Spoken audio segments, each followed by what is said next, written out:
संतांच्या विभूती संतांच्या विभूती धर्मालागी अवतरती धर्मरक्षणा कारणी साधू होता ती अवतीर्णी जन लावावे सत्पथी हेची साधूची पैकृती धर्मरक्षणा कारणी साधू होता ती अवतीर्णी एका जनार्दनी साधू हृदय वसे ब्रह्मानंदू एका जनार्दनी साधू हृदय वसे ब्रह्मानंदू धर्मरक्षणा कारणी साधू होता ती अवतीर्णी पांडुरंगा करू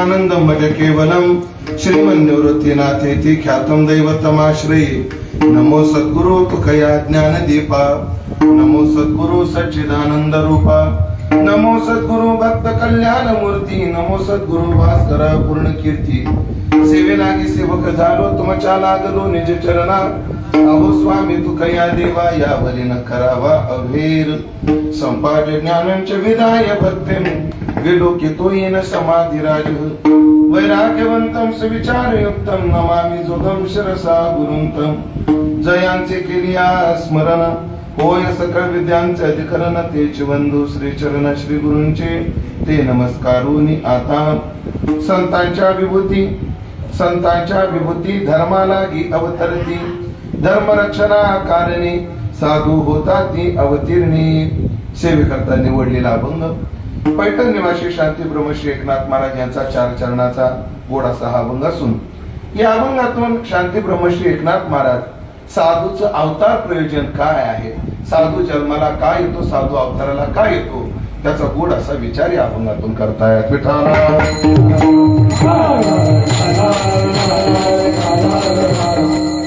उपस्थित सर्व भाविक सज्जन वैष्णव गुणीजन महाराज मंडळी यांच्या पावन सन्निधीमध्ये आपल्या श्री क्षेत्र आजन गावात आज आपण जी कीर्तन सेवा करतो आहोत जो एक दिवसीय कीर्तन महोत्सवाचं जे आयोजन आहे त्या आयोजनाचे निमित्त राष्ट्रमाता पुण्यश्लोक धर्मरक्षक अहिल्याबाई होळकर यांच्या 299व्या जयंतीचं औचित्य साधून या ठिकाणी सर्व सद्भक्तांनी या कार्यक्रमाचं आयोजन केलेलं आहे आणि त्यातील कीर्तनाची सेवा माझ्या वाट्याला सर्व गावातील संयोजक मंडळी यांच्या माध्यमातून तथा आमचे भिकाबा यांच्या विशेष आग्रहातून जवळजवळ 3-4 वर्षाच्या आग्रहातून आणि त्याचप्रमाणे आमचे मिलिंद महाराज यांच्या प्रेमातून या सेवेचा योग मला प्राप्त झालेला आहे तथा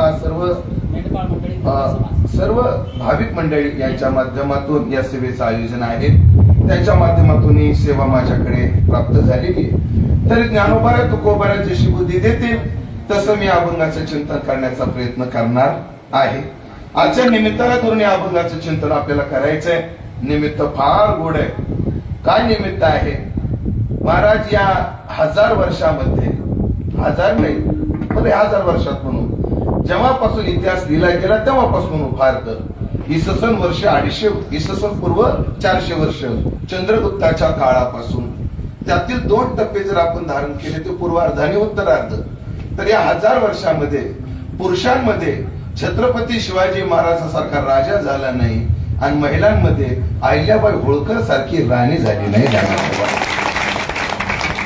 छत्रपती शिवाजी महाराज हा जसा अभ्यासाचा विषय आहे, मला वाटतं तसाच अहिल्याबाई होळकर सुद्धा एक अभ्यासाचा स्वतंत्र विषय आहे. त्याला आपण क्रमानच असा न्याय देता येईल माझ्या अल्पबुद्धीने मी देणारच आहे. वादच नाही. साधूच्या जयंत्या करत जाव्या, वादच नाही. काय असतं, काही ब्रह्मर्षी असतात तर काही राजर्षी असतात. ब्रह्मर्षी आणि राजर्षी काय, आपल्याकडे योगामध्ये दोन प्रकार आहेत, राजयोग आणि हठयोग. राजयोग म्हणजे काय, भोगामध्ये केला जाणारा योग, आणि हट्टयोग म्हणजे काय, वनात जाऊन हट्टानं केला जाणारा योग. तसं राजर्षी ब्रह्मर्षी म्हणजे काय, राज्यात असून ऋषी सारखं ज्यांचं जीवन आहे ते राजर्षी, आणि जे वनात जाऊन ब्रह्मचर्याचं पालन करून ऋषी सारखं जीवन आहे ते ब्रह्मर्षी. मला वाटतं जरी राजकीय पुरुष म्हणून यांचा जन्म झालेला असला, शिवाजी महाराज असतील, अहिल्याबाई असतील, तर अहिल्याबाई ही एक स्त्री नाहीये, एक राजर्षी असणारी साध्वी मंडळी जाणार. राजर्षी साध्वी.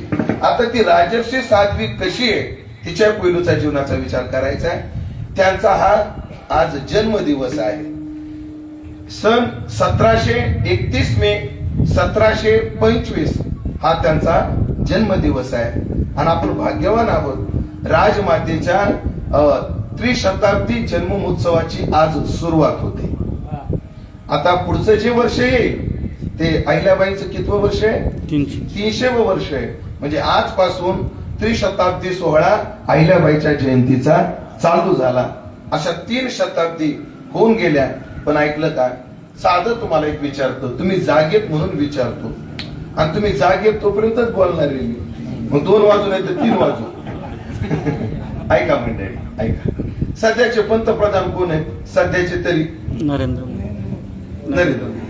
त्याच्या आधी कोण होते, मनमोहन सिंग. त्याच्या आधी कोण होते,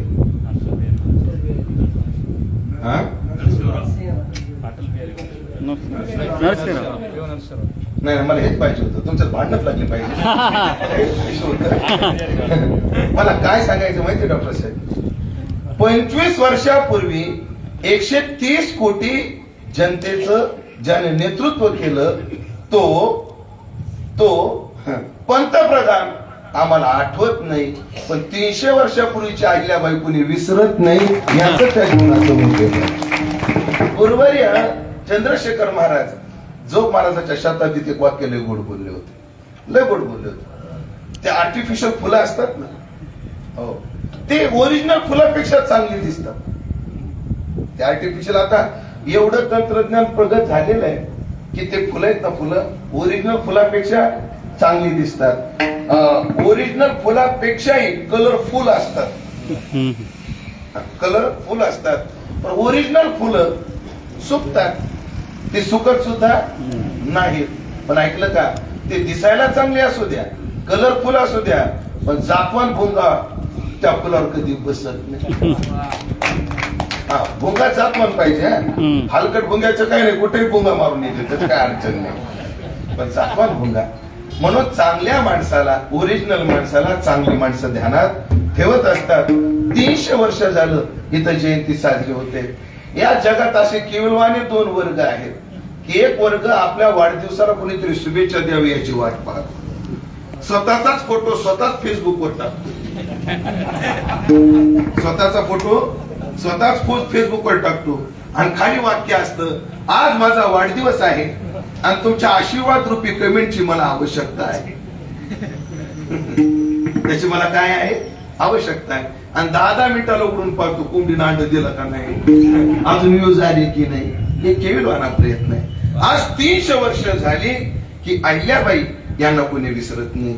महाराज अहिल्याबाई काय जीवन होतं, एक तुकोबाईचं प्रमाण सांगतो, त्यागे घडे भोग आणि भोगे घडे त्याग, भोगे घडे त्याग आणि त्यागे अंगा येती भोग ऐसे उपराटे वर्म. ते असे म्हणे, कीर्ती नावाची जी बाई आहे ना, कीर्ती नावाची, हो, ती अजून कुमारिकाच, तिचं लग्न झालं नाही, ती अनमॅरिड आहे अजून. कोण, कीर्ती नावाची. काय अडचण आहे, तिला कीर्ती आवडते, कीर्तीला ती आवडत नाही, आणि कीर्तीला जे आवडतात त्याला कीर्ती आवडत. परत लक्षात आलं, ज्यांना कीर्ती आवडते कीर्तीला ती आवडत नाही, आणि ज्यांना कीर्तीला जे आवडतात त्यांना कीर्ती आवडत नाही म्हणून यांची अजून रासच जुळली नाही, लग्नच लागलं नाही यांचं, असा विचार आहे. म्हणून अहिल्याबाई सारखी साध्वी बाई हिची कीर्ती एवढ्या काळ का राहिली? कारण अहिल्याबाई पुढे पळते, कीर्ती अजून मागच आहे. त्या कीर्तीला अजून तिचा शोध लागलेलाच नाही. त्याचं कारण काय? अहिल्याबाईला कीर्ती कधी आवडलीच नाही. अहिल्याबाईच्या चरित्रातला एक प्रसंग सांगतो. त्या काळामध्ये राजे लोक स्तुती करणारे भाट जवळ ठेवून घ्यायचे. असे भाट काय असायचे? स्तुती पाठक असायचे. त्यांचं दरबारातून एकच काम, आमचे राजे असे, आमचे साहेब असे, आपलं आमचे राजे असे, आमचे राजे असे, असे स्तुती पाठक ठेवायचे. एवढंच नाही, पवाडे रचले जायचे आणि पवाडे रचून त्या राजासमोर त्या राजाचा काय गायला जायचा? शौर्य पवाडा गायला जायचा. कोणाचा? त्या राजासमोर त्या राजाचा. आणि मग तो राजा खुश होऊन त्या कलाकाराला काय बक्षीस द्यायचा? तो द्यायचा. असंच अहिल्याबाईचा पवाडा गाण्याकरता आनंद फंदी नावाचा एक शाहीर दरबारात आला.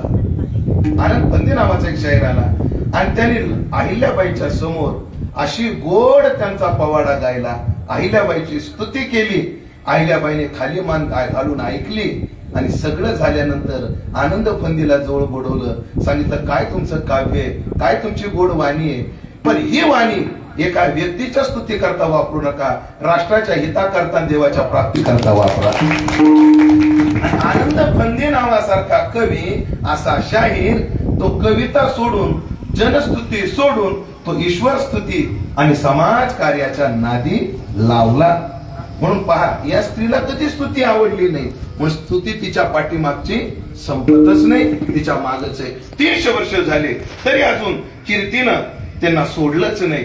चला, अशी जे साध्वी जीवन असतं, असं जे सात्विक जीवन असतं, ते लोक जन्माला काय येतात त्याचा आपल्याला थोडक्यात विचार करायचा आहे. ऐका, प्रस्तावना लई लांबवणार नाही, लगेच अभंगात प्रवेश करणार आहे.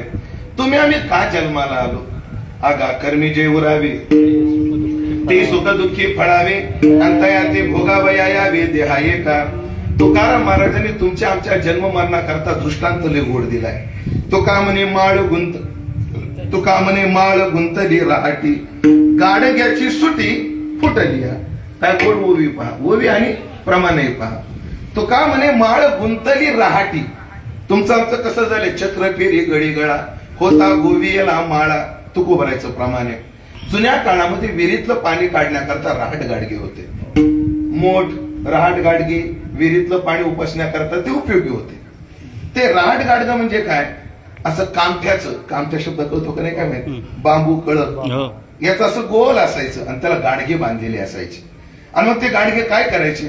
खाली जायचे, भरून यायचे आणि वर आले की ते असे ओतले जायचे. तर त्याचा वेग असा असायचा, ते पाणी थारोळ्यात पडायचं. थारोळ शब्द कळतो ना तुम्हाला? हे फक्त जुन्या मंडळीला कळत थारोळ आहे ना, नवीन मंडळीला नाही कळणार. थारोळ्यामध्ये ते पाणी पडायचं आणि पाहिजे त्या झाडांना ते जायचं. पण त्या गाडग्याची एकच ड्युटी मिळेल महाराज, वर येऊन रिकामं व्हायचं, खाली जाऊन पुन्हा भरून यायचं. वर येऊन रिकामं व्हायचं, खाली जाऊन पुन्हा फिरून भरून यायचं. तसं तुमचं आमचं तसंच आहे. मृत्यू लोकात यायचं, कर्माचं गाडगं भरायचं, पुन्हा भोगायचं, पुन्हा खाली यायचं, कर्म करायचं, गाडगं भरायचं.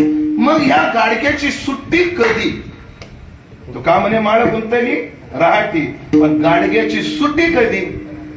फुटली. या जोपर्यंत गाडगं फुटत नाही तोपर्यंत त्या गाडग्याची पाणी भरणं, रिकाम होणं याच्यातून सुट्टी नाही. तद्वत आपली देहबुद्धी जोपर्यंत जात नाही तोपर्यंत कर्मातून आपली सुट्टी नाही. ज्ञानोबाराने असाच दृष्टांत दिलाय, लक्ष देऊन ऐका. ज्ञानोबारा काय म्हटले? ज्ञानोबारा म्हणतात, घटाच्या खापरिया, ऐकताय ना? घटाच्या खापरिया घटभंगी फेडलिया, महदाकाशा पैस्या झालेची असे. पुढची उभी ऐका. तैसी देहबुद्धी जाये, जे आपण पे आठवू होय, मग ते तर आन काय आहे ते वाचून येणे थोर बोधलेपणे, जया शिगा देही असणे पार्था तो मी म्हणे पुन्हा तीत. गाडगे थोडं ऐका, ऐकताय म्हणून सांगतोय मी. गाडगे रिकामं गाडगे असं ठेवलं. आता गाडगं कसं आहे? रिकाम आहे. वेदांताची भाषा. घटामध्ये अवचिन्ह असणार घटाकाश आणि एक महाकाश. पण घटाकाश आणि महाकाश वेगळे काही एकच आहे? एकच आहे. पण घटाच्या उपाधीमुळे ते काय वाटतंय? भिन्न वाटतंय. एकानं काठी घेतली आणि गाडगं फोडलं, फोडल्याबरोबर त्याची खापरं वेगळी वेगळी झाली.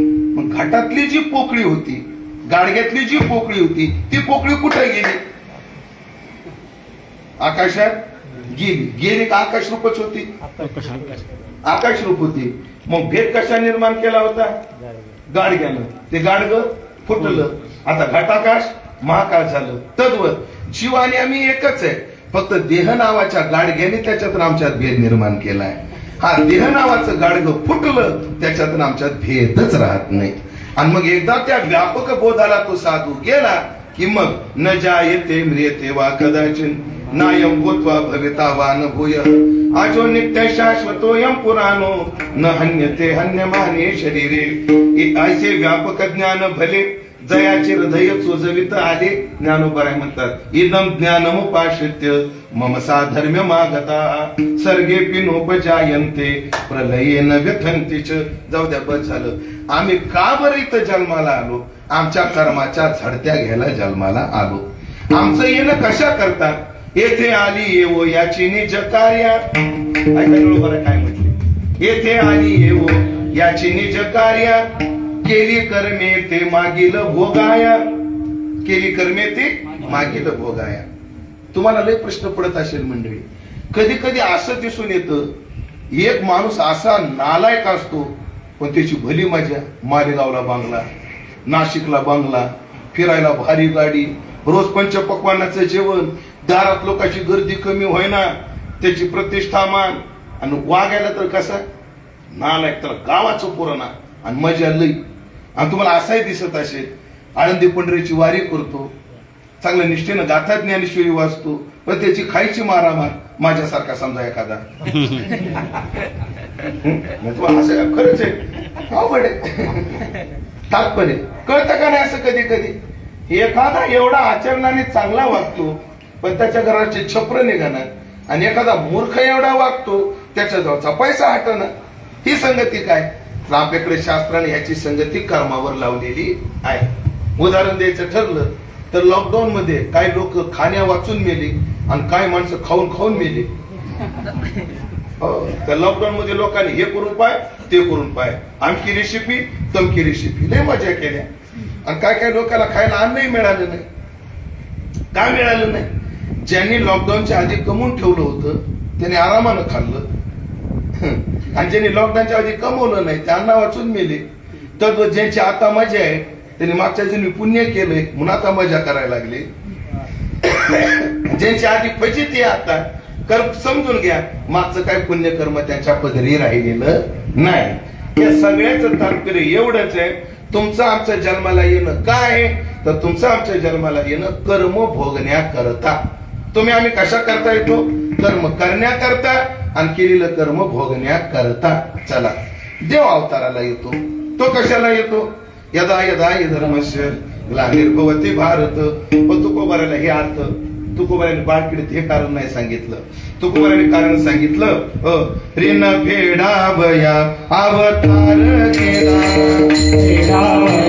अवतार केला, ऋण फेडावया अवतार केला, ऋण फेडावया अवतार केला. अविनाश आला आकाराचे, अविनाश आला आकाराचे, अविनाश आला आकाराचे, अविनाश आला आकाराचे. माझे वाणी तुझे वनी गुण नाम, माझे वाणी तुझे वनी गुण नाम, माझी वाणी तुझे वनी गुण नाम, माझी वाणी तुझे वनी गुण नाम. तुकाराम महाराजांच्या या प्रमाणाने चलो आपण. देव का अवताराला आला? ऋण फेडावया अवतार केला. वसुदेवाचं ऋण आहे, देवकीचं ऋण आहे, भगवत भक्ताचं ऋण फेडण्याकरता तो आकाराला आला. कारण काय असतं? ऋण वैर हत्या हेतो न सुटे नेदिता. ऋण फेडावंच लागत असतं, भावना असो अथवा नसो. याला मी उदाहरण कायम सांगत असतो. उदाहरण असं आहे, भाऊ तुमचं नाव काय? तुमचं तुमचं तुमचं नाव काय? प्रकाश भाऊ. गेल्या वर्षी तुम्हाला अडचण आली होती, आली होती का नाही? प्रकाश भाऊ आली होती का नाही? आली होती ना, आली होती. तुम्हाला 1 लाख रुपये लागत होते का नाही? प्रकाश भाऊ लागत होते का नाही? लागत होते ना. मी दिले का नाही? प्रकाश भाऊ वापस कधी करायचे? असं एखाद्याचं ऋण घ्यावं लागतं आणि ऋण फेडावं लागतं. ऋण जर फिटलं नाही तर काय घ्यावा लागतो? जन्म घ्यावा लागतो. एक कथा लई वेळ जाईल. ऋणा कथा लई गोड कथा आहे महाराज, भली मोठी आहे. पण बघू मी शॉर्टकट मध्ये जेवढी सांगता येईल तेवढी. हो, ते कोणाचं ऋण फेडण्याकरता कसं होतं म्हणे. एक ब्राह्मण होता, चांगला सत्शील ब्राह्मण होता. आणि त्या ब्राह्मणाकडे एक पाणी पखालीने भरण्याकरता कोळी समाजाचा रामू नावाचा पोरगा होता. त्याचं नाव रामू. तो रामू नदीवर जायचा आणि पखालीमध्ये, पखाल कोणाला कळते तुम्हाला कळणार आता. अण्णा तुम्हाला माहिती पखाल? जुन्या काळात पखाली असायच्या. रेड्यावर चांबड्याची अशी मोठी पखाल असायची आणि त्याच्यामध्ये 8 घागरी 16 घागरीची पखाल. मग त्यानं नदीवर जायचं त्या माणसानं, पाणी भरायचं आणि मग त्याचं बलूत असायचं वर्षाचं. 7 घागरीचं बलूत, 8 घागरीचं बलूत. आणि मग त्याने काय करायचं? ज्या त्या घरी तेवढं पाणी भरायचं. पखालीनं पाणी आणत होता. एके दिवशी रामू गेला, त्याला साप चावला, रामू मेला. ब्राह्मणाला वाईट वाटलं, एवढा माझ्यावर प्रेम करणारा, एवढा चांगला पोरगा गेला बाबू. आता गेला, त्याला पर्याय नाही. वर्ष निघून गेलं रामू गेल्यानंतर. आणि एका दिवशी ब्राह्मण एकाचं पंचांग पाहिलं आणि ब्राह्मण संध्याकाळच्या वेळी घरामध्ये झोपला आणि सहज दुपारी जाग आली त्याला. दुपारच्या वेळी झोपलेला होता. तर रामू पायाजवळ उभा होता. घाबरून उठला. रामू तू? घाबरू नका म्हणले गुरुजी, मी रामूच आहे, पण मी भूत वगैरे नाही म्हणले. मग माझं प्रमोशन झाले. काय? मी आता यमदूत म्हणून माझी नियुक्ती झाली. माझी नियुक्ती काय म्हणून झाली? यमदूत म्हणून नियुक्ती झाली. आपल्याकडे पहा, 100 जन्म ब्राह्मणाचे घेतले आणि ब्रह्मकर्म केलं की तो काय होतो? ब्रह्मदेव होतो. ज्याने 100 यज्ञ केले तो कोण होतो? इंद्र होतो. सगळ्याचे गणित आहे. तसं म्हणे ज्याला 100 वेळा नरदेव मिळून तो 100 वेळा नरकातच गेला तो यमाचा दूत होतो. असं शास्त्र आहे, हे मी वाचलंय कल्याण मालिका. 100 जन्म माणसाची मिळाली, पण 100 वेळा कुठे गेला? नरकातच गेला. तर पुन्हा त्याला जन्म लवकर मिळत नाही, त्याला यमदूताची सेवा मिळते. मग रामू कसा काय आला? काय नाही म्हणले, वडील मध्ये एक माणसाला घ्यायला आलो. आपलं मालेगावच म्हणतो बाबा, वडील नको. मालेगाव मध्ये एका माणसाला घ्यायला आलो असं. मग इकडे आलो तर तुम्हाला 2 मिनिटं भेटायला आलो. मग काय रामू, ती मेलेली माणसं तू कुठे नेतो? म्हणजे चांगलं कर्म केलेलं असलं की त्याला मी वैकुंठाला नेतो, दरवाजा सोडतो, वापस येतो. आणि नालायक कर्म केलेलं मात्र आमच्या लोकांमध्ये मी नेतो. रामू, एकदा मला तो नरक बघायची इच्छा आहे. कसं आहे, मी रोज प्रवचनात कीर्तनात लोकांना सांगतो नरक असा नरक तसा, पण लोक मला विचारतात तुम्ही पाहिलाय का? लोक मला काय विचारतात, तो नरक पाहिलाय का?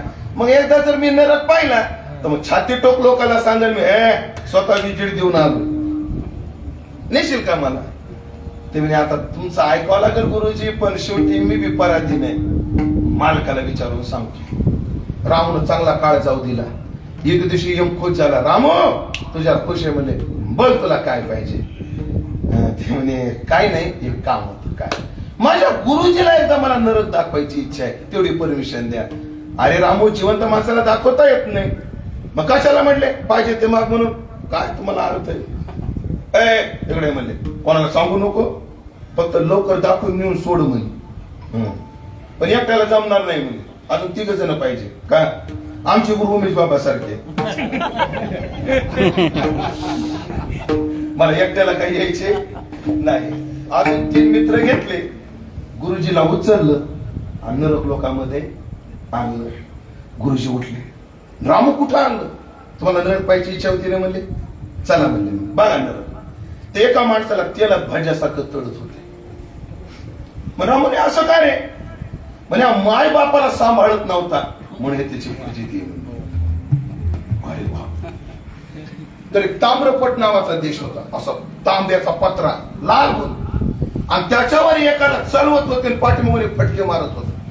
म्हणे या ताम्रपटावर काय चालवतात रे बरं, पायात चप्पल नाही, लागे ठावर न चलवे बुडवी ती आणि वरी मारी ती यमदंड, नाही त्या यमाशी करोना, दया माया नाही त्यांना. म्हणे काय चालवतात, म्हणे हा नालायक म्हणे गावाला चांगला रस्ता होऊ लागला याला आडी लावता म्हणे. त्याचा परिणाम पुढे गेले तर लालबुंद असा खांब होता. काय होता? लालबुंद खांब होता. आणि त्याला एक जण म्हणायचं द्या लिंगान, देतो का नाही. आणि ह्यानं काय केलं, म्हणजे सोन्यासारखी बायको असताना नालायक दुसऱ्याच्या बायला वाईट नजरेनं बघत होता. असे सगळे नरक पाहिले. मला काढ म्हणजे बाहेर येतो. बाहेर गेले, जरा दरवाजाजवळ गुरुजी आले. एक गोड कथा आहे बरं, प्रसिद्ध कथा आहे. आणि त्याने विचारलं आपला नंबर आहे का इकडं. गुरुजीने विचारलं आपला नंबर आहे का इकडं. गुरुजी सांगायला परवानगी नाही पण बोलू का म्हणले. मला बोल आहे म्हणले. महिनाभर राहावं लागणार आहे. मी असं काय पाप केलं म्हणून मला इथं राहावं लागेल. आता मी ज्या मुद्द्याकरता विस्तार केलाय ती कथेचं उत्तर इथं आहे. म्हणजे गुरुजी तुमच्याकडून एक दोष घडलाय. म्हणजे काय, तुम्ही गेल्या महिन्यामध्ये चप्पल आणायला मालेगावला गेलते का. गेलतो. कुठे गेलते? इंडियन बुटीक मध्ये. चांबराच्या दुकानावर गेलो. चप्पल घेतली का तुम्ही? हो. कितीला घेतली? 10 रुपयाला. सांबार किती म्हणत होता? 12. तुम्ही किती म्हणत होते? 10. मग तो तुम्हाला 10 द्यायला तयार होता का? नाही. तुम्ही काय म्हणले? महाराज लोकांकडून एवढे घ्यायचे आहेत का? आणि तुम्ही त्याला 10 रुपये दिले, चप्पल घेऊन आले. त्या सांबाराची किती बुडवली तुम्ही? 2 रुपये. त्याचा झडता द्यायला तुम्हाला यावं लागतं. त्याचे जे 2 रुपये तुम्ही बुडवले त्याची झडती द्यायला यावं लागणार आहे. ही कथा वाचल्यापासून मी कधीच टोल नाक्यावाल्याला म्हणत नाही मी महाराजांनी गाडी सोडून. आपले 100-200 गेलेले बरे, पुन्हा कुठं नाका तेवढ्यासाठी. कोणी मनानं जर एखादी पाण्याची बाटली आणली ना डॉक्टर साहेब सर तर मी घेतो. कोणी मनानं आणलं तर मी किती जवळचा माणूस असो त्याला जर एखादी वस्तू आणायला मी लावली तर त्याची वस्तू मी कधीच कधीच कधीच फुकट घेत नाही. हा, आता कोणी स्वेच्छेनं आणली, चला बाबा आता उमेश बरा एखादं धोतर आणू, उमेश बरा एखादं शर्ट आणू, आणतात लोक मनाने. त्याचं काय नाही, मग ते आयाची वृत्तीने स्वीकारते. खरं तर ते बी स्वीकारायला नाही पाहिजे, पण चला. पण नाही, ऋण वैर हत्या येत न सुटे निधीता. कथा अतिशिक निमी झाली पण कामापुरती झाली बस एवढीच, बाकी दुसऱ्या भागात. असो, मग ऋण कोणालाही फेडावं लागतं. देव सुद्धा ऋण फेडण्याकरता येतो. चला, जीव येतो कर्म फेडण्याकरता, देव येतो ऋणा करता. पण साधू कशा करता येतो असं जेव्हा आम्ही साधूला विचारलं, नाथबाबाला विचारलं, तेव्हा संत साधू अवताराला काय येतात त्याचं कारण महाराजांनी अभंगाच्या पहिल्याच्या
विभूती धर्मा लागी अवतरते. जीव का जन्माला येते? कर्म करता येते. साधू जन्माला काय? देव काय जन्माला येतो? ऋण फेडण्याकरता येतो. साधू धर्मा जन्माला काय येतो? तर केवळ धर्माच्या रक्षणासाठी येतो. संतांच्या विभूती धर्मालागी अवतरते. इथं विभूती म्हटलंय, व्यक्ती नाही म्हटलंय. व्यक्ती आणि विभूतीत फरक आहे. हो, साधू व्यक्ती नाही, साधू विभूती आहे. विभूती आहे साधू. भूती म्हणजे वैभव आणि विशेष वैभव. साधू काय आहे? विशेष वैभव आहे. म्हणून आपल्या देशाची ओळख काय आहे?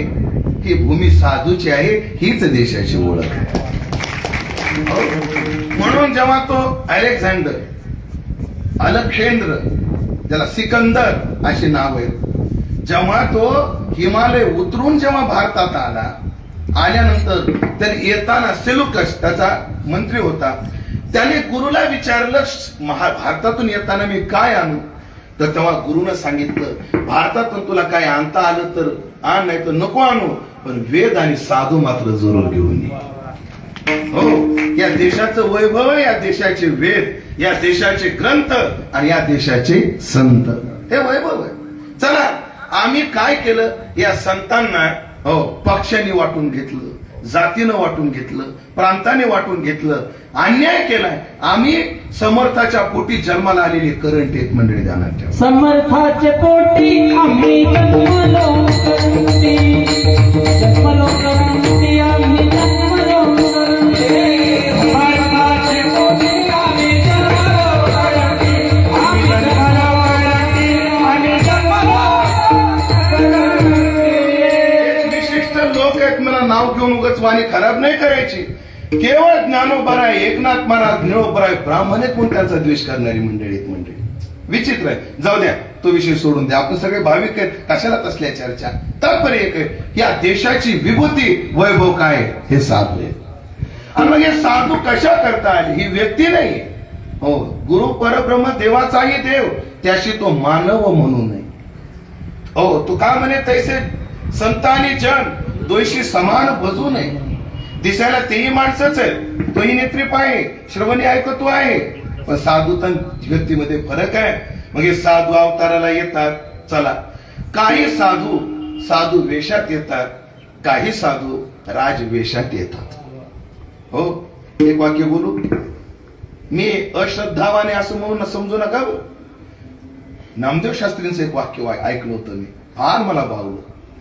देव न मानणारी बरीच देव माणसे या जगात आहेत. देव न मानणारी बरीच देव माणसे या जगात आहेत, आणि देव मानणारी बरीच राक्षस या जगात आहेत. हो, साक्षी हा बुवा त्याला साक्षी आहे. नामदेवाचा सोहळा आळंदीला येऊ लागला आणि जेसीपी दिंडी शिरला. जेसीपी दिंडी शिरला, त्यात आमचे 2-3 वारकरी जाग्यावर गेले. एका वारकऱ्याच्या जेसीपीचा दात तिथं पोटात घुसला, एकाच्या अवघड जाग्यात घुसला, तो जाग्यावर मेला. एकाच्या पोटात घुसला. दोघं जण मृत्यूशी झुंज देत होते आणि फार मोठे रामायणाचार्य तिथून चालले होते. लोकांनी गाडी अडवली. महाराज, यांना दवाखान्यात नेलं गरजेचे हो. 2 मिनिटं गाडी. अरे म्हणे, मला काल्याची कीर्तन, तुम्ही दुसरी गाडी बघा. निघून गेला नालायक.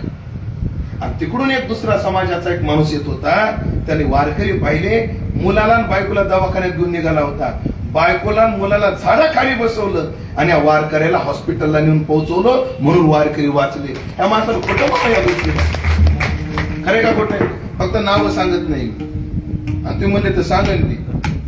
बरं, राहू द्या. असं आहे ते. हो, अशी माणसं. म्हणून मला अहिल्याबाईकडे यायचंय, आणि मला आता राहिलेलं कीर्तन फक्त अहिल्याबाई सांगायची. पण अहिल्याबाई या जामखेड तालुक्यात चौंडी नावाच्या गावात शिंदे परिवारामध्ये सुशीला आई आहे आणि मानकोजी बाप आहे. यांच्या उदरी 31 मे 1725 या रोजी सूर्योदयाला ही तेजस्विनी माता जन्माला आली. कोणाच्या पोटी? सुशीला आणि मानकुजीच्या पोटी शिंदे घराण्यामध्ये ही पोरगी जन्माला आली. अत्यंत सुशील पोरगी. बाप सुद्धा गावाचा कारभार त्यांच्या हातात होता, पाटीलकी होती गावाची त्यांच्याकडे. म्हणून शिक्षणाचं महत्व मानकोजीला तेव्हा कळालं आणि त्यांनी तेव्हा लहानपणीच लिहायला आणि वाचायला अहिल्याला शिकवलं. तिला लहानपणी शिकवलं. पोरगी 7-8 वर्षाची झाली. त्याच्याबद्दल 2 कथा आहेत लहानपणाच्या, दोन्ही सांगतो, जी पटेल ती घ्या. आणि पेशव्याचा एक मातब्बर सरदार, त्याचं नाव मल्हार, आडनाव होळकर, मल्हारपंत होळकर, जे फलटण जवळ होळ नावाचं गाव आहे.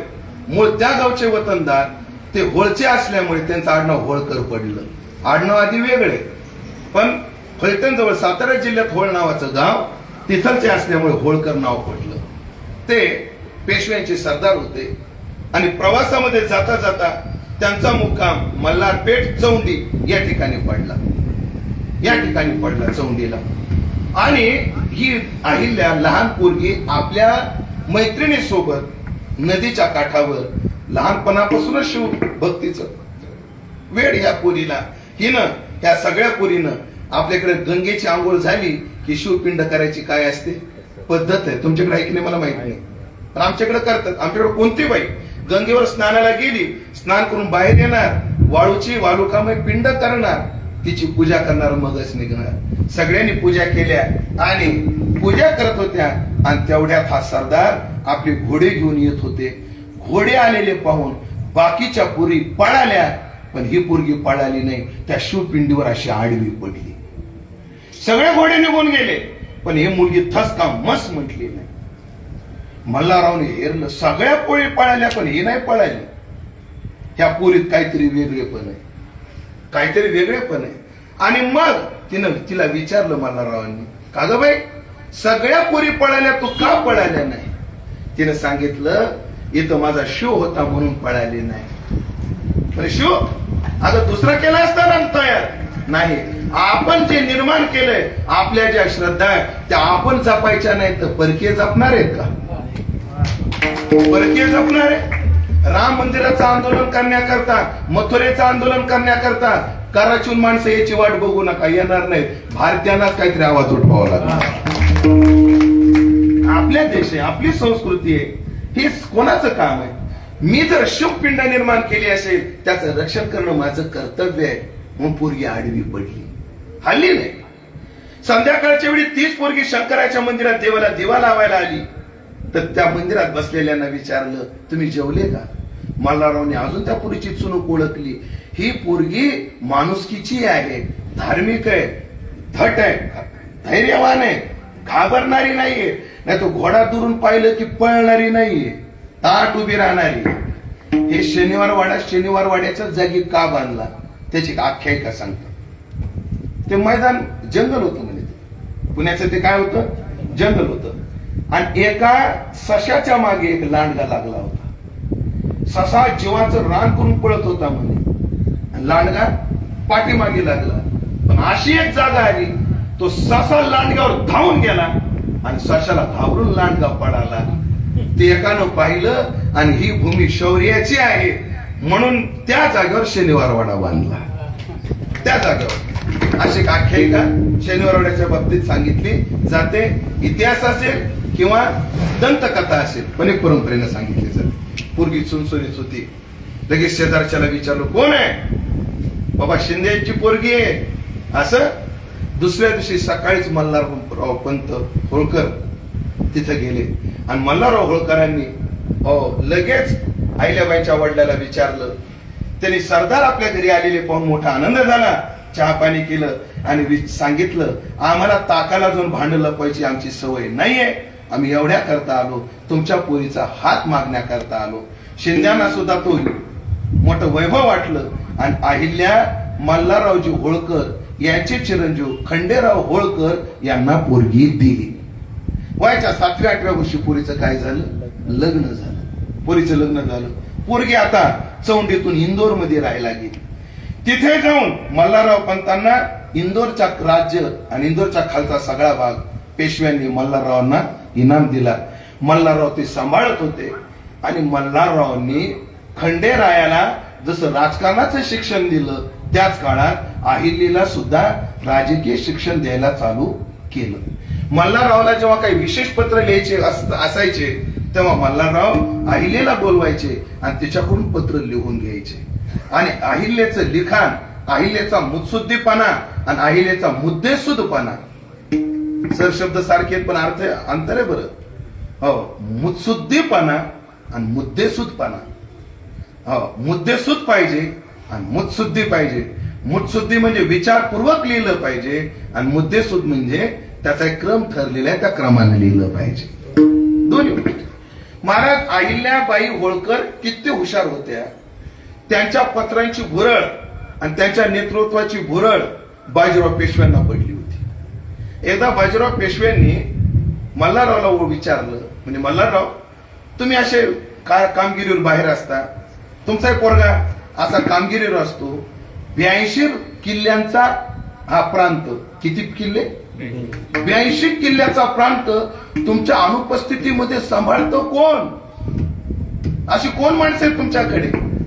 तेव्हा मल्हाररावने सांगितलं, बाजीराव ऐका म्हटले, जेव्हा मी माझा पोरगा कामगिरीवर असतो तेव्हा माझी सून हे सगळं सांभाळते. म्हणजे वयाच्या 18व्या 19व्या वर्षापासूनच अहिल्याबाई होळकर ह्या सगळ्या गोष्टी पाहायला त्यांनी सुरुवात केली. अत्यंत न्यायप्रियता, अत्यंत स्पष्ट वक्तेपणा. पण ह्या बाईच्या जीवनात एवढा संघर्ष आला, काहीच्या काही आला. दुःख पेलण्याची ताकद जी अहिल्याबाईकडे, मला नाही वाटत जगात कोण्या एक बोलू का, छत्रपती शिवाजी महाराज लढले वादच नाही, त्यांच्या लढण्याला शतशः नमने वादच नाही. पण अहिल्याबाईच्या जीवनात जेवढे दुःखाचे डोंगर आले ना, तेवढे दुःखाचे डोंगर राजांना भोगाव नाही लागले. आणि अजून फरक काय, महिला होती, पण महिला असून सुद्धा रणरागिणीसारखी कशी जगली पहा. वयाच्या अवघ्या 20व्या त्या 22व्या वर्षी नवरा युद्धामध्ये मारला गेला. खंडेराव युद्धात गेले. आता खंडेराव बद्दल 2 प्रकारचे मतप्रवाह आहेत. एक मतप्रवाह इतिहासात असा आहे, ते अत्यंत वागायला स्त्रैण होते, नालायक होते. हो, आणि एक मतप्रवाह असा आहे, ते शूर होते. काही लोक म्हणतात एकदा युद्धाला गेले आणि शामियानात झोपलेले होते, ते फुल पेलेले होते, कोण मला मारताय म्हणून बाहेर गेले आणि परप्रांतीयाचा गोळा लागला आणि ते गेले. असा एक मतप्रवाह आहे. आणि एक मतप्रवाह असा आहे, युद्ध करता करता शत्रूचा तो गोळा येऊन त्यांचा देहावसान झालं. दोन्ही मतप्रवाह आहेत. न्यायप्रियतेच्या बाबतीत सांगितलं जातं, खंडेरावला 10 बायका होत्या. त्यात एक बायको मुस्लिम समाजाची पण होती. खंडेरावला बायका किती? 10 बायका होत्या. 10 बायका होत्या म्हणून असं काही समजू नका, जुन्या काळात तेवढ्या बायका करण्याची प्रथा होतीच. तुम्हाला जास्त काय समज, संदीपान महाराज झाशेगावकर यांच्या वडिलांना 4 बायका होत्या. आणि त्या कारण संदीपान महाराजांना आजीचंही वतन मिळालं आणि आईचंही वतन मिळालेले, मोठे पाटील घराण्यातले ते. आणि मग एखाद्या गावात गेल्यावर त्या गावच्या लोकांनी नीट खाऊ द्यावं, त्या गावातली पोरगी केली, नातं जोडलं की सोयीस्कर जात, या उद्देशातून काही मंडळी काय करायची, पत्न्या करायची. म्हणून शिवाजी महाराजांना सुद्धा 7-8 बायका होत्या. मल्हाररावना 10 बायका होत्या, त्यात एक मुस्लिम समाजाची होती. ऐका, मुत्सुद्दीपणा फार गोड आहे. म्हणून अहिल्याबाई होळकर सारखी बाई, हो राजमाता, मी आता अहिल्याबाई घडी घडी म्हणणार नाही, मी राजमाता म्हणणार. आता पुण्यश्लोक राजमाता जन्माला आल्या कशा करता, संतांच्या विभूती धर्माला अवतरती. आता तो धर्म ते कशा जगल्या त्याचा विचार सांगतो. वयाच्या 20व्या 22व्या वर्षी वैधव्य आलं, तोपर्यंत एक मुलगा आणि एक मुलगी झाली होती. मुक्ता नावाची मुलगी होती आणि मुलाचं नाव मालोजी. बरोबर, मालोजी. एक मिनिट बघायला परवानगी देता का? मालोजीचा नाही बघत आता, राहते. आणि मुलगी मुक्ता, असा एक मुलगा आणि एक मुलगी त्यांना होती. मला त्या मालोजी बद्दलही असं सांगितलं जातं, एकदा गाईचं वासरू रस्त्यात होतं आणि मालोजींनी गाईच्या वासरावरून गाडी नेली, रथ नेला. ती गाय रडली, हंबरडा फोडला, वासरू त्यात दगावलं नाही पण दुखावलं. आणि जेव्हा अहिल्याबाईला हे कळालं, पोरग जाग्यावरच लालयत ताडयत नतू लालयत. एकदा पोरग 8 वर्षाचं झालं, त्याला ताडण करावं म्हणे, लालन करू नये. नुसतं लालन केल्यावर काय होतं पुण्याचं प्रकरण आहे अभ्यासा. हो, एक कार्ट जात, 2 माणसं मारून येतं, 3 पिढ्या जेलमध्ये घालीत. का वेळेवर आकळलं नाही तर हे ध्यानात ठेवा असं सांगितले जाते. आता ती किंवदंती आहे, 2 प्रकारचे मत प्रवाह आहेत, कोणी मत मानतं कोणी मानत नाही. मग याला काय शिक्षा द्यायची? तर महाराज सेनापतीला सांगितलं, याला रस्त्यात बांधून टाका आणि याच्या अंगावर रथ न्या, याच्या अंगावर रथ न्या. ही न्यायप्रियता अहिल्याबाईकडे होती आणि बाकी कोणी सरदार तयार होईना तर अहिल्याबाई स्वतः रथात बसल्या आणि स्वतः रथ हाकत होत्या. ऐका बरं, पुढे ऐकण्यासारखी घटना आहे.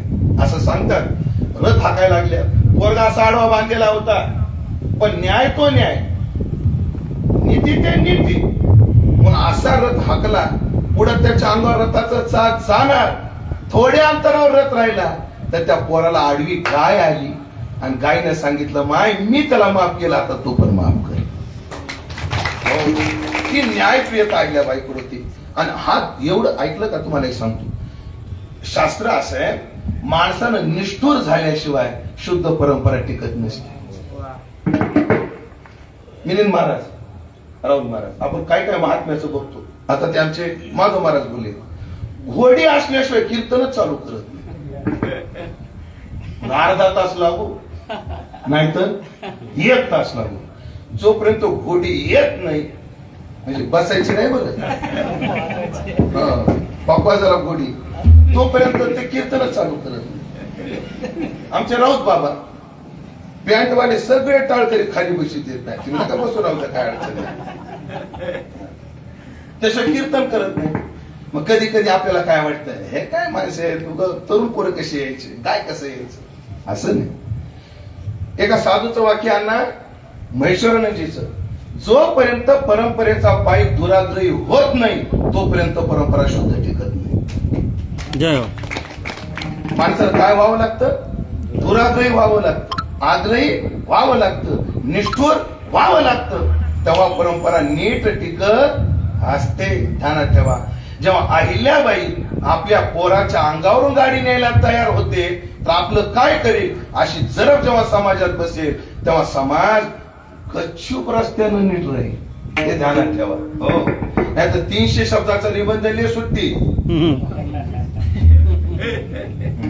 जमणार नाही. तेवढी निष्ठता दाखवावी लागेल. ही धर्मप्रियता अहिल्याबाईंकडे होती. अहिल्याबाईला वैधव्य आलं, सती निघाल्या, मल्हाररावांनी जाऊ दिलं नाही. ऐका, काही राण्या, 10 बायकापैकी काही राण्या मात्र सती गेल्या. पण अहिल्याबाईनं त्या 9 जण सवतींना सांगितलं, तुम्ही जाऊ नका, मी तुमच्या पाठीशी आहे. पण त्यातल्या काही गेल्या आणि काही राहिल्या. त्यातली जी मुस्लिम समाजाची बाई ती सती गेली नाही, ती राहिली. तिला मरेपर्यंत अहिल्याबाईंनी बहिणीसारखं सांभाळलं. ही न्यायप्रियता कोणाकडे होती? अहिल्याबाईकडे होती.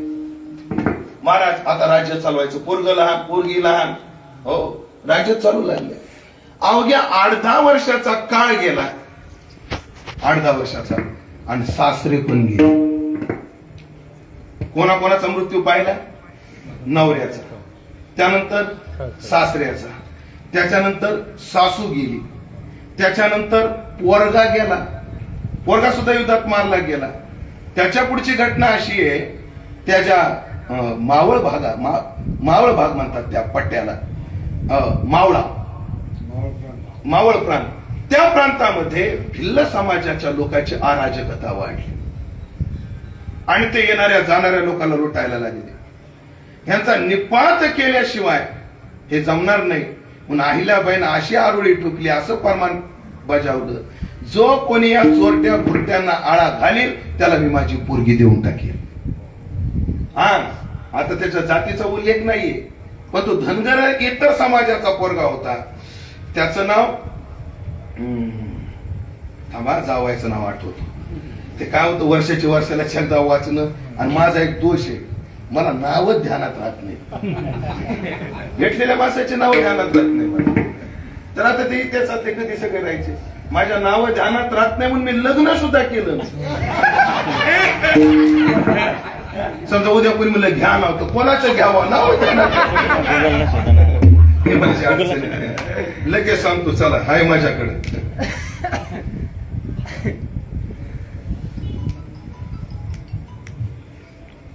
नाही आता त्याचं नाव नाही आठवत. सर तुम्ही सर्च करा आता.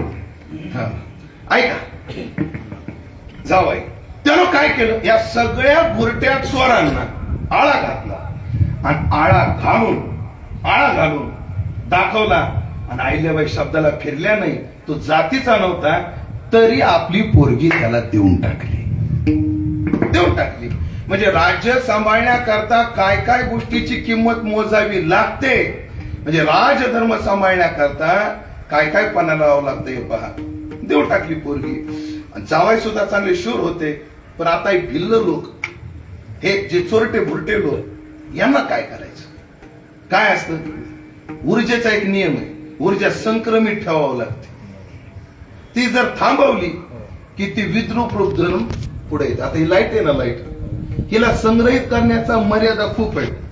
मॅग्नेट मध्ये काही अंशात ती संग्रहित होते, पण ही वीज काय करावी लागत असते, डायव्हर्ट करावी लागते, फिरवावी लागत असते. आता ह्यांच्या अंतःकरणातला दुष्टपणा, ह्याला दुसरं वळण जर दिलं नाही तर तिसरं वळण परत घ्यायची शक्यता आहे. म्हणून अहिल्याबाईनं त्या काळात एक करार केला, भिल्लम करार म्हणतात त्याला. त्या भिल्लम करारामध्ये त्या भिल्ल समाजाच्या त्या आदिवासी लोकांना त्या जंगलामध्ये जमिनी तयार करून दिल्या आणि त्याला उत्पन्नाचं साधन निर्माण केलं. आणि त्या प्रांतातून तरुण पोरांना उद्योग पाहिजे. जर ह्या तरुण पोरांना जर उद्योग मिळाले नाही तर नको ते उद्योग करतील. म्हणून यशवंतराव फणसे, यशवंतरावला आपली कन्या दिली. ऐका, आणि मग ही तरुण पोरं ह्यांच्या हाताला जर रोजगार दिला नाही, नको ती कामं करतील. म्हणून त्या मावळा प्रांतातून जे व्यापारी जायचे त्यांना भिल्ल लोक काय काय लुटायचे. पण त्या तरुण पोरांना असं सांगितलं की कोणताही तुमच्या प्रांतात व्यापारी आला त्याला सिक्युरिटी तुम्ही द्यायची, त्या प्रांतातून त्याला बाहेर काढायचं, आणि त्याच्याकडून कर घ्यायचा काही टक्केवारीमध्ये. तरुण पोरांना उद्योग दिले आणि हे माणसं सतपथगामी बनवली. जन लावावे सतपती याची साधूची पै कृती. उद्योगधंदा चालू केले महाराज. आणि जोपर्यंत तरुणाला उद्योगधंदे मिळणार नाहीत तोपर्यंत तरुण सतमार्गावर येणार नाहीत याची काळजी अहिल्याबाई होळकरांनी घेतली. ही पोरं कामाला लावली. ऐका, अजून काय केलं अहिल्याबाईने काय केलं, पुढे जावाई सुद्धा गेले आणि मुलगी सती गेली. तोही दुःख अहिल्याबाईने पचवलं. आणि तुकोजी नावाचा दत्तक घेतलेला पोरगा त्याला सेनापती बनवून, म्हणजे ह्याने नव्हता घेतला, मल्हाररावने घेतलेला होता, तुकोजी होळकर, त्याला सेनापती करून राज्यकारभार स्वतः चालवला जवळजवळ 30 ते 35 वर्ष, वयाच्या 70 पर्यंत. पण ऐका माता माऊल्यांनो, स्त्री एक मर्यादा असते, तिची मर्यादा कधी अहिल्याबाई होळकरांनी उल्लंघन केली नाही.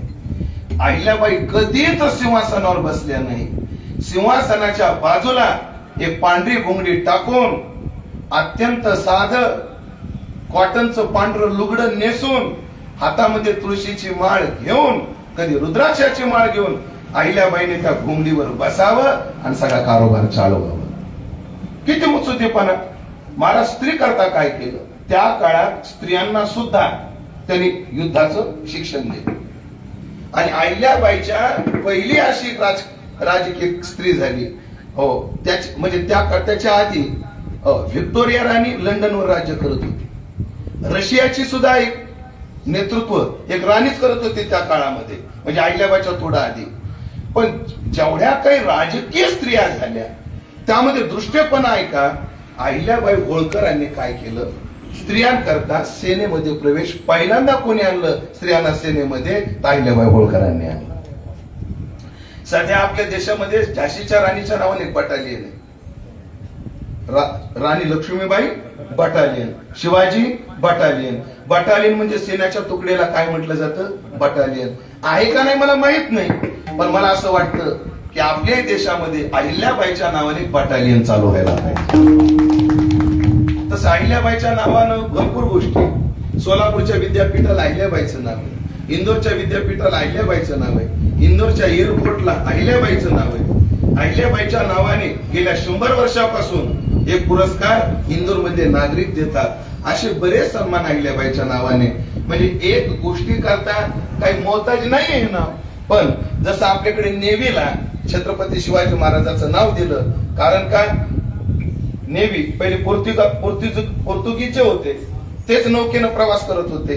त्यांच्याकडेच युद्ध नौका होत्या, व्यापारी नौका वेगळी आणि युद्ध नौका वेगळी.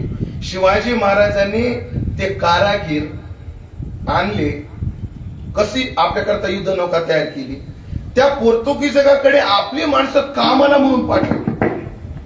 आपली सुतार मंडळी कुठं पाठवली? पोर्तुगीजाकडे पाठवली आणि ते तिथं काम करायचे. पण हे नेमकं कसं कसं करतात हे पाहून यायचे.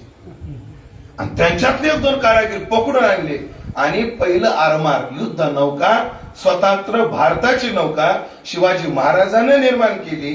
म्हणून आपले सन्माननीय पंतप्रधान नरेंद्रभाईजी मोदी यांनी जेव्हा नेव्ही करायची ठरवली, तर नेव्हीला त्या ह्याच्यावर सुद्धा, त्या झेंड्यावर सुद्धा राजमुद्रा आणि शिवाजी महाराजांचं नाव त्याला दिलं. तसं पहिली युद्ध महिला तुकडी अहिल्याबाईने निर्माण केली. म्हणून मला असं वाटतं की बटालियन त्यांच्या नावाने चालू झालं पाहिजे. त्यातला एक मुद्दा सांगतो आणि 8 तास घेतो, आता वेळ संपली माझी. अहिल्याबाईचा सासरा वारला, नवरा वारला, जावाई वारला, आता ही बाई एकटीच आहे. त्यांच्यातलाच एक मंत्री जाऊन राघोदादाला भेटला. माझ्याकडे राघोराव पेशवे असं नाव आहे. गोपाळ का?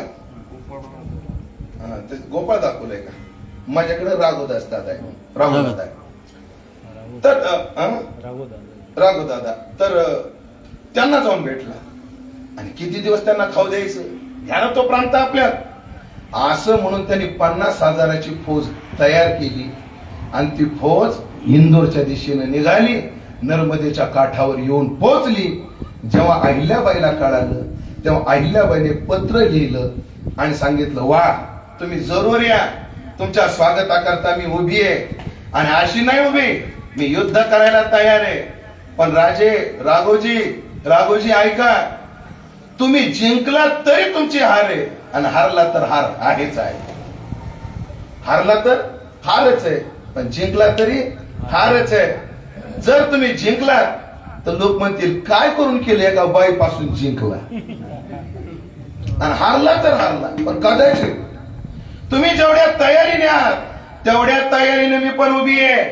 पण कदाचित तुम्ही माझ्याकडून हारला तर आतापर्यंत मिळवलेल्या प्रतिष्ठेचं काय होईल याचा विचार करा आणि मग नर्मदा ओलांडा. असं पत्र पेशव्यांना गेलं. जेव्हा पेशव्याने पत्र पाहिलं, चल चल चल चल राघोदादा कापले, सगळं सैन्य वापस पाठवलं आणि म्हणले काही नाही, मी युद्धाला नव्हतो आलो, तुमचा नवरा मेला म्हणून भेटाया. म्हणजे इकडं पहा, ही युद्ध कौशल्य, युद्ध न करता युद्ध जिंकणं. अलाउद्दीन खिलजीने देवगिरीवर युद्धानं तर जिंकलं, पण युद्ध करून 25% जिंकलं, युद्ध न करता 75% जिंकलंय. ते कसं आता सांगत नाही, ते दुसऱ्या भागात. एका भागात काय काय आहे. चला, असा राजधर्म सांभाळला, समाज सत्पथगामी बनवला, इंदोरची राजधानी महेश्वरला आणली आणि महेश्वरला आणल्यानंतर अनेक कलाकारांचा सन्मान केला. आणि ऐकलं का, रोजगार निर्मिती कशी करावी, अहिल्याबाईसारखी करावी. सध्या समाज सरकारवर नाराज आहे. त्याचं कारण काय? तरुणांना काय नाही, उद्योग नाही. पण जाऊ द्या, सरकारने तरी काय करायचं, उद्योग नाही, त्याच्या मनासारखे नाही. सगळ्या खुर्ची बसूनच उद्योग पाहिजे, ही बी मोठी अडचणच आहे. जाऊ द्या, तो विषय सोडूया. अहिल्याबाईने महेश्वरला जेव्हा राजधानी आणली तेव्हा वस्त्र उद्योग चालू केला. म्हणजे जशी पैठणची पैठणी, इरकलची इरकल, बनारसची बनारसी, जशा साड्या प्रसिद्ध आहेत ना, कोइंबतूरची कांजीवरम, मला लय माहिती ठेवावं लागत ती सगळी माहिती तुम्हाला. काय म्हणते, पु ल देशपांडेचे एक लेख आहे. पु ल तिथं म्हणतात, हे इरकल, इचलकरंजी, इरकल, इचलकरंजी, येवला, बनारस ही शहर पुरुषांचा सूड घ्यायला जन्माला आलेली शहर.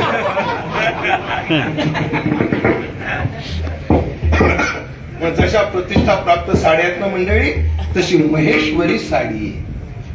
महेश्वरी साडी अहो ते हस्तकलेचा आगळा वेगळा नमुना आहे. अहिल्याबाईने महाराज महेश्वरला तुम्ही जाऊन आला असेल, गेल्या वर्षी गेले तुम्ही, सप्ताह केला तुम्ही गेल्या वर्षी, जिथं अहिल्याबाईची आज समाधी आहे. अशा अहिल्याबाईंनी तिथं वस्त्रोद्योग चालू केला आणि एका काड्याच्या पेटीत बसेल एवढी शेले तिथं निर्माण केले, एवढे नाजूक शेले. तर इंग्रजाच्या बायकांना सुद्धा ते आवडायचे. अशी प्रतिष्ठा प्राप्त करून घेतली. महाराज अहिल्याबाई किती दूरदृष्टीच्या होत्या. तेव्हा ईस्ट इंडिया कंपनी नेमकीच भारतात येऊ लागली, तेव्हा ब्रिटिश नेमकीच येऊ लागली. तर अहिल्याबाई गेल्या 1795 ला आणि आपल्याकडे उठाव चालू झाले 1800 मध्ये. म्हणजे परदेशातल्या व्यापाऱ्यांच्या पाऊलखुणा 17व्या शतकामध्ये चालू झाल्या होत्या. तेव्हा अहिल्याबाई, आज एक डेक्कन कॉलेजला ते पत्र उपलब्ध आहे. अहिल्याबाईने तेव्हा पेशव्यांना सांगितलं, इंग्रज अस्वलासारखे गुदुरगुल्या करून मारतील, तुम्ही इंग्रजांना थारा देऊ नका, आता डोक्यावर घेऊ नका, पुढे आपल्या देशाला जड जातील. एवढा दूरदृष्टिकोन सगळ्या राजांना अहिल्याबाईंनी जागे केलं. पण त्या काळातले सगळे जागे झाले नाही, हे ध्यानात ठेवा. काय दूरदृष्टिकोन होता. चला मला आता अध्यात्माकडे वळायचे. धर्मरक्षणाकाराने साधू होता ती अवतरणे. अहिल्याबाईंनी कसा धर्म राखला. अहिल्याबाईंनी राजमातेने स्त्री धर्म राखला, स्त्रियांना सन्मान दिला. राजा मोहन राय यांनी 1800 सन मला आता नेमकं आठवेना, कायदेशीर सती प्रथा बंद केली. पण सती प्रथेचं पहिलं बिगुल अहिल्याबाईंनी फुंकलं होतं. अहिल्याबाईंनी फुंकलं होतं. ऐका, हा स्त्री धर्म राखला. अहिल्याबाई रोज पुराण ऐकायच्या. आज तागायत या क्षणापर्यंत आजही महेश्वरला दुपारीच्या वेळेमध्ये एक पुराणिक येऊन पुराण सांगतो. आजही प्रथा चालू आहे. महेश्वरला गेले होते तुम्ही? महेश्वरला अहिल्याबाईचा वाडा दाखवला जातो. त्याच्या इकडे ह्या बाजूला डाव्या हाताला, म्हणजे वाड्याकडे तोंड असलं तर डाव्या हाताला आणि तुमचं बाहेर तोंड असलं तर उजव्या हाताला एक अहिल्याबाईचं देवघर आहे. तिथे देवघर आहे. तिथं सोन्याचा कृष्णाचा पाळणा आहे, अनेक शिवलिंग आहेत. आणि तिथे अहिल्याबाईंनी अशी पैशाची तरतूद करून ठेवली होती की रोज 1 कोटी पार्थिव लिंग तयार केले जायचे, त्याचं पूजन केलं जायचं, त्याचं विसर्जन केलं जायचं. रोज किती? 1 कोटी. पण आता 1 कोटी व्हायला शक्य नाही, म्हणून सध्या 10,000 लिंग तिथं रोज बनतात आणि त्याचं नित्यपूजा होऊन त्याचं नर्मदेत विसर्जन होतं. अशी शिवभक्ती होती. आणि भारताच्या प्रत्येक कोपऱ्यात अहिल्याबाईंनी विहिरी निर्माण केल्या, धर्मशाळा निर्माण केल्या आणि मंदिराचा जीर्णोद्धार केला. ऐका बरं मंडळी, तुम्हाला ऐकायला विशेष वाटेल. आपल्याकडे शासनाचा जो महसूल असतो, जो निर्माण होतो, प्राप्त होतो, त्याच्या विभागण्या होतात. आरोग्य खातं, अमक खातं, तमक खातं. तसा आमदार भत्ता, खासदार भत्ता याच्याकरता सुद्धा एक निधी काय केला जातो? काढला जातो. अहिल्याबाईंनी मंदिराचे जीर्णोद्धार राजकीय महसुलातून केलेले नाहीत. ऐकण्यासारखं बरं राहुलभाई, राजकीय पैसा गोळा करून काढून त्याच्यातून त्यांनी मंदिराचे जीर्णोद्धार केले नाही. मग अहिल्याबाईला जो सरकारकडून त्यांना भत्ता मिळायचा राणी म्हणून, त्या महसुलातला जो पगार मिळायचा परिवाराला, त्या परिवाराचा पैसा सगळा गोळा करून अहिल्याबाईने त्याच्यातून मंदिराचे जीर्णोद्धार केले. शासकीय निधीला धक्का न लावता अशा मंदिरांचे अहिल्याबाईने काय केले? जीर्णोद्धार केले. नाशिक जिल्ह्याच्या वाट्याला काय काय आलं? चांदवडचा रंगमहाल आहे, लासलगावचा वाडा आहे, नाशिकला सुद्धा रामकुंडावर सुद्धा अहिल्याबाईच्या आजचं काही आहे. अजून काय असेल? महाराज ती यादी मी वाचली, यादी एवढी मोठी आहे. उमेशला गीता पाठ करायला जेवढा वेळ लागला तेवढा वेळ त्या मंदिराच्या जीर्णोद्धाराची यादी पाठ करायला वेळ लागला. एवढी मोठी यादी आहे. साधू होता, साधूची कृती, आपल्या कृतीतून सर्व चोराला चोरी करणारी माणसं सतमार्गाला लावले आणि ऐकलं का ना एका जनार्दने साधू आणि हृदय वसे ब्रह्मानंदू. एवढ्या दुःखात सुद्धा ती बाई समाधानीच राहिली, हसऱ्या चेहऱ्याची राहिली. आणि असं दिव्य जीवन शके आपलं इससन 1795 13 ऑगस्ट या दिवशी आपली इहलोकीची यात्रा अहिल्याबाईंनी संपवली. आणि त्या अहिल्याबाईची समाधी आज सुद्धा नर्मदेच्या काठी महेश्वर या ठिकाणी साक्ष देते. विठोबा रखुमाई, विठोबा रखुमाई, विठोबा रखुमाई. बाळासाहेब वाघ, तात्याजी बागुल आणि आमचे अण्णाबाबा बागुल यांनी हात टाकण्याचे यायचे आहे. हो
देवरे माऊलीला विचारा, सरांना विचारा.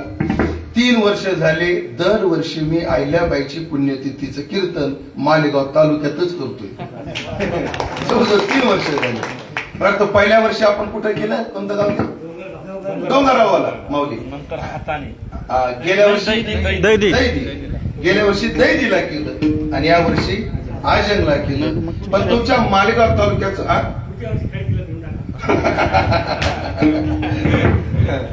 पण तुमच्या मालेगाव तालुक्याचं मला एकच नाही आवडलं. बेकार, लक्ष द्या. हे काय होतं, तुम्ही ताव गेल्यावर चुलीला लाकडं घालता. हे 9 ते 11 नाही पाहिजे असे कार्यक्रम. हा कार्यक्रम असं 6 ते 8, 7 ते 9 अशा उत्साहात पाहिजे. आता म्हणजे काय, बळ झोपलेले फवारे मारू मारू जागे ठेवावं लागत होतं आम्हाला. आणि कधी कधी रेटलं नाही तर रोटरच हाणावं लागत. हे कार्यक्रम कसे पाहिजे.